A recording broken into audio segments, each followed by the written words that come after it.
ఆ పక్కన ఉన్న గిరిజన సోదరులు ఐటీడీఏ ప్రాంతంలో ఉండే గిరిజన కాన్స్టిట్యున్సీలో హైయెస్ట్ 5,000 వరకు ఇచ్చాం.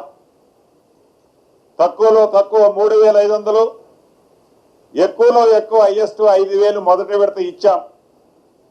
రెండో విడత 2,000 ఇళ్లు చొప్పున ప్రతి నియోజకవర్గానికి ఇవ్వాలనుకున్నాం.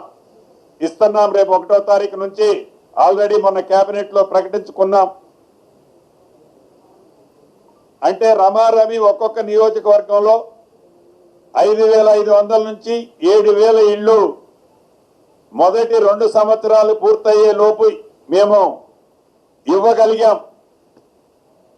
ఆనాటి ప్రభుత్వంలో రూరల్ ప్రాంతానికి సంబంధించి చాలా నియోజకవర్గాల్లో 10 సంవత్సరాలలో కొన్ని నియోజకవర్గాలకి ఆ కోటరీకి సంబంధించిన నాయకులు, ప్రజాప్రతినిధులు ఉన్న కోటరీకి సంబంధించిన ఆనాడు వారితో ఎవరైతే థిక్ అండ్ థిన్ ఉంటారో వారికి సంబంధించిన నియోజకవర్గాలు తప్ప ఏ నియోజకవర్గంలో వారు మిగతా నియోజకవర్గంలో ఇళ్లు ఇవ్వలే.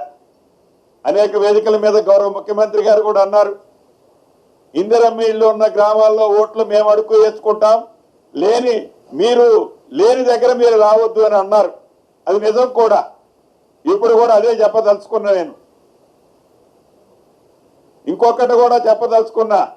నిన్ననో మొన్ననో ఒక మాజీ మంత్రి గారు ఏదో అంటున్నాడు, హైదరాబాద్ లో ఒక్క ఇల్లు కట్టినట్టు రుజువు చేస్తే నేను రాజీనామా చేస్తున్నాను. ఈ వేదిక నుంచి వారికి ఒకటే, నేను ఇక్కడ నుంచి దాన్ని ఛాలెంజ్ అంటారా ఏమంటారో చూద్దాం. ఒకటే చెప్పదలుచుకున్న వారికి, ఇంకా ఈ ప్రభుత్వం ఎన్నికల లోపు 2.5 సంవత్సరాలు ఉంది. మీరేవైతే హైదరాబాద్ లో 2 BHK కట్టాము అని చెప్పుకుంటున్నారో, మీరు కట్టిన దానికంటే ఎట్లా రూరల్లో మీరు కట్టిందేమీ లేదు. ఈ అర్బన్ ప్రాంతంలో మీరు కట్టామని చెబుతున్న ప్రాంతం ఏదైతే ఉందో, మీరు కట్టిన దానికంటే ఈ ప్రభుత్వం ఎక్కువ కడితేనే, ఎక్కువ కట్టిందని ప్రజలు హర్షిస్తేనే మళ్ళీ ఎన్నికల్లో శాసనసభ్యుడిగా నేను పోటీ చేస్తా. ఒకవేళ నేను ఎక్కువ కట్టినట్టు రుజువైన తర్వాత శాసనసభ్యుడిగా నువ్వు పోటీ చేయకుండా ఆగగలుగుతావా అని ఈ వేదిక మీద నుంచి వారికి సవాలు విసురుతున్నాను.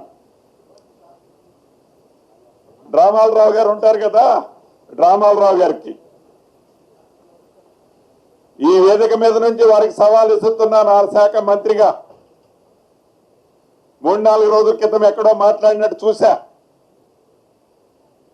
ఇంకా మాకు 2.5 సంవత్సరాలు టైం ఉంది. మేము ప్రణాళికలు మొదలుపెట్టి పనిలో దిగుతున్నాం. నువ్వు 10 సంవత్సరాల్లో కట్టావు అని జంపలు ఏదైతే చర్చుకుంటున్నావో, ఆ కట్టిన ఇల్లు ఎంత ప్రయోజనం అయిందో ఆ ప్రజలకి, ఆ పేదవాడికి ఏదైతే ఉందని గొప్పలు చెప్పుకుంటున్నావో, దానికంటే ఎక్కువ ప్రయోగకరమైన పేదవాడు నివసించే ప్రాంతంలో కట్టి మేము ఇస్తేనే నేను శాసనసభ్యుడిగా పోటీ చేస్తా. ఒకవేళ నేను కట్టలేకపోతే నేను పోటీ చేయను. మరి నేను కట్టితే నువ్వు శాసనసభ్యుడిగా పోటీ చేయకుండా ఉండటానికి నువ్వు సిద్ధమా అని ఈ వేదిక మీద నుంచి వారికి ప్రశ్నిస్తున్నాను. ఈరోజు ఈ ప్రెస్ మీట్ పెట్టడానికి కూడా ప్రధానమైన కారణం ఒకే ఎజెండా. ప్రత్యక్షంగా ఏనాడైనా హౌసింగ్ బోర్డు అనే శాఖే లేదనుకో మీ ప్రభుత్వంలో, ఆ శాఖనే టోటల్ గా డిస్మాంటిల్ చేశాం. నేనేమనను. కనీసం ఆ పేదవాడి ఇల్లు ఎక్కడ కడితే బాగుంటుంది, ఏనాడైనా ఆ పేదవాడి ప్రాంతానికి పోయి పరిశీలించి కనీసం ఇలా వాడి ఆలోచనలో షేర్ చేసుకుని నువ్వు కట్టి ఉంటే అక్కడ కట్టాలనే ఆలోచన నీకు వచ్చి ఉండేది కాదు.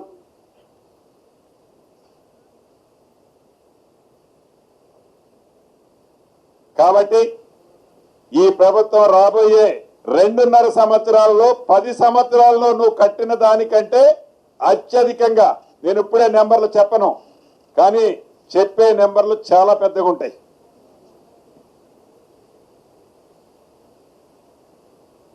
మీరు కట్టిన 10 సంవత్సరాల్లో కట్టిన దానికంటే ఈ ప్రభుత్వంలో గౌరవ ముఖ్యమంత్రి రేవంత్ రెడ్డి గారి నాయకత్వంలో